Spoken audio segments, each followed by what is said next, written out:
Pemberlakuan pembatasan kegiatan masyarakat di Kota Makassar membuat perkembangan bisnis gadai di Kota Makassar mengalami pertumbuhan yang signifikan, seperti gadai tabungan emas dan gadai titipan emas fisik mengalami peningkatan sebanyak 2,8% dari sebelum pemberlakuan masa PPKM. Pandemi COVID-19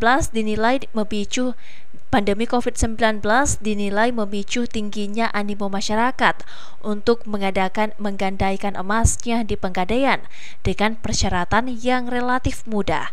Terlebih kebutuhan yang mendesak membuat gadai emas menjadi jalan cepat yang ditempuh. Hal ini disampaikan oleh Wahyudi, Humas PT Pegadaian Kanwil 6 Makassar saat ditemui pada Selasa 3 Agustus 2021.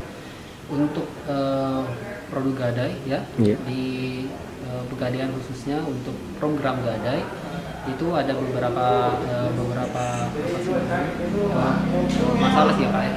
Karena selama PPKM kan kondisi masyarakat di mana dibatasi ruang geraknya ya. Jadi beberapa produk gadai seperti misalnya gadai KCA itu mengalami stagnan, jadi tidak bertumbuh secara signifikan. Tapi ada beberapa produk seperti gadai tabungan emas dan gadai titipan emas fisik itu mengalami peningkatan cukup banyak selama PPKM. Karena memang produk ini seperti gadai tabungan emas dan gadai titipan emas fisik itu bisa diakses melalui aplikasi Pegadaian digital.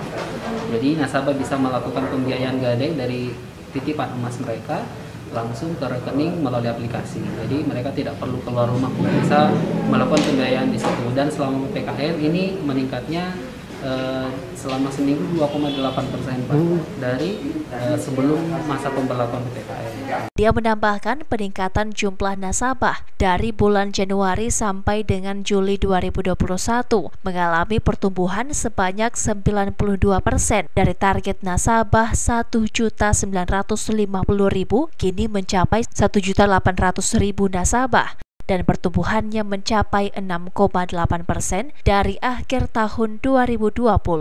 Miftahul Kalbi, Fajar TV dan Fajar Radio melaporkan.